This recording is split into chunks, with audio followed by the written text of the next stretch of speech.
welcome to my I Love series. Comedians I Love Part 3. That is what you just clicked on, I do believe. What did I write here? Stop by my store, buy my merchandise. Oh, weird. Okay, let's just skip past that part. First off, I gotta talk about this one guy who came up in the 70s. He started out doing stand-up comedy. Steve Martin did stand-up for 18 years. But it wasn't just stand-up, it was music and magic. He had a banjo that he would play on stage that killed. And on top of those two, his humor was very ironic. So he would even go on and spoof magic tricks. I have removed one card from the deck. You can't see it. No. Would you please name your card out loud? Queen of Spades. The Queen of Spades? Well, you're wrong! So the guy's got music, magic, he's got really intelligent and ironic humor, and he was never afraid to be physical. He was so versatile, like he could play the goofy guy or he could go play the straight guy. In his whole career, he's been paired up with some really heavy hitters in comedy too. But he was also in competition with other comedians the whole time. One of which, very important, I will be getting to at the very end of this video, so stick around and do this with the thing.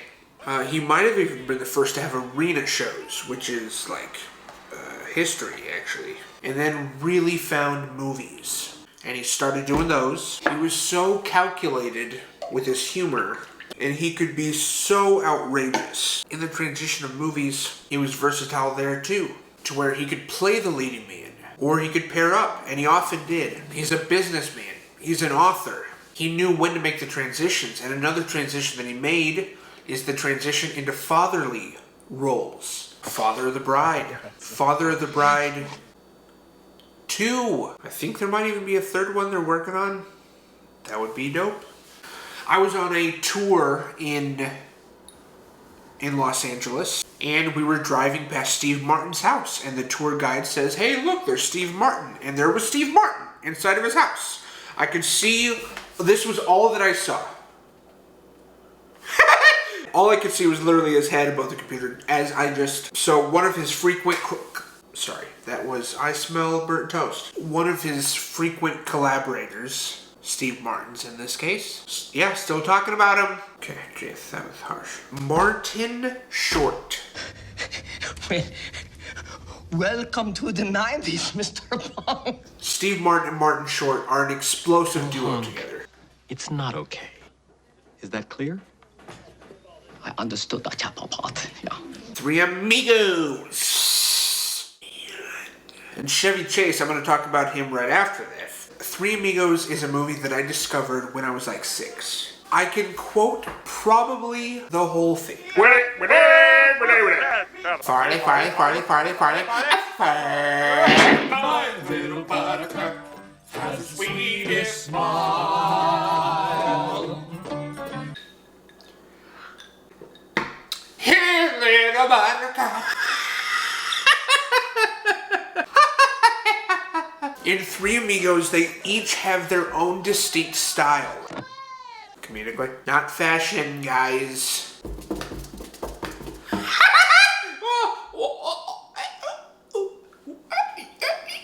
It's just like it's just everything that you could It's just everything that you could ask for comedically.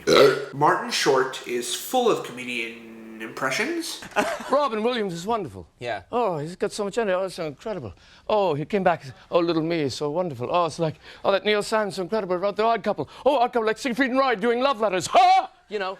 But I think he is most famously known for the role of Jiminy Glick. I did learn a lot. What did you learn? I learned that you're even more moronic than I thought you were. Thank you. Where he totally got to disappear into a character who looks a little like me.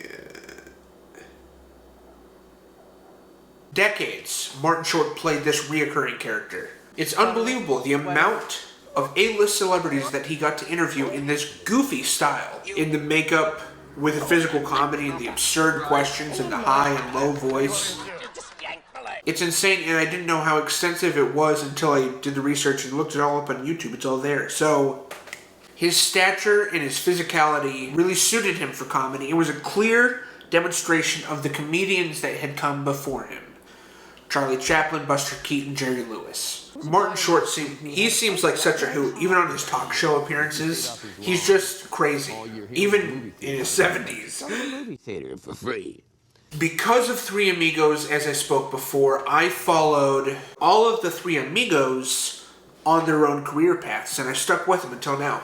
Okay, so I have to mention Chevy Chase. I have called upon the networks tonight to make two pressing issues clear to the American public. The third one being Chevy Chase. He played a leading man in a lot of roles too. Chevy Chase was on SNL for the first season. He was the opener. Live from New York! It's Saturday night! Very often, and would often perform his physical comedy, which was just absolutely hysterical. No problem. Fletch, Caddyshack, Vacation, all those movies. Those are three comedians that were such an imprint on me in my childhood. If they were to you, that's awesome. Let me know about it. If I am just now revealing the comedic genius of these three comedians to you now, please go check them out. I don't think you'll be disappointed. If you are, come back, dislike this video. My last and final comedian that I have to talk about right now. Right now! This man was such a big part of my childhood. What do you mean you do voices? Well, I do voices. Yes! We've come to this planet looking for intelligent life. Oops, we made a mistake. We're happy to be in America. Don't ask for a green card. I want you in the worst way. He seemed to be everywhere and consumed like 40% of the movies we owned as a kid. He did a lot of PG-rated movies. Dear, Jeannie knows you've got to get your mind off this incessant waiting. But his stand-up comedy was far from that. And you must pay your dues.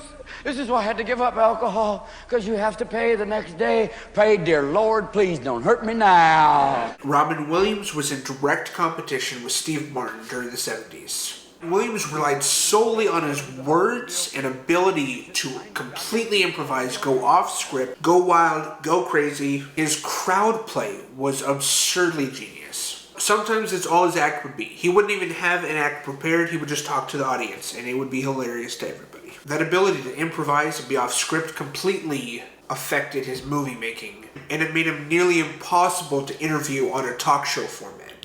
Stewardess comes out and goes, in case of a cabin seizure, a small Louisville slugger will fall from the ceiling. Grab with both hands, aim for the assailant's head, knees, and groin, and keep hitting.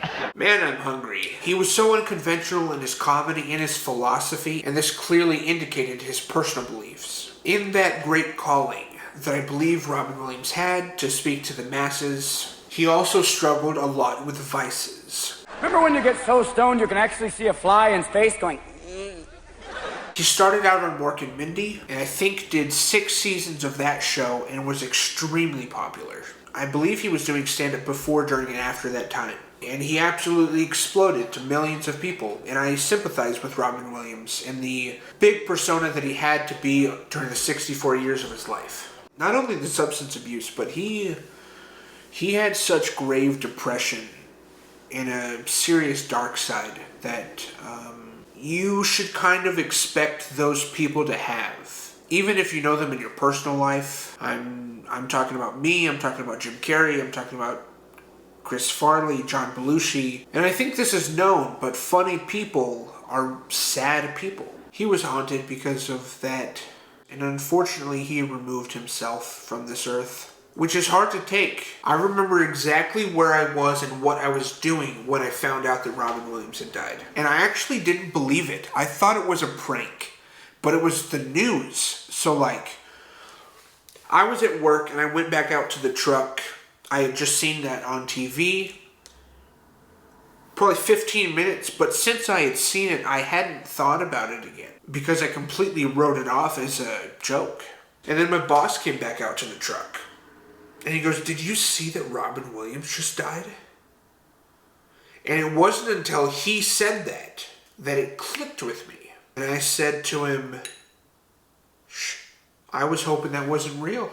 But I knew that those words were empty because it was completely real. After his passing in 2014, they discovered that he had Lewy body dementia. For the last 15 months of his life, his brain was pretty much eating away at itself. He was so intelligent and a certified genius. I know that he had such a high IQ. And who knows if anything that he could have done in his life would have ever prevented this illness from happening to him in his 60s. If he had never done drugs, if he had been happy his whole life, who knows? But I could talk about Robin Williams forever.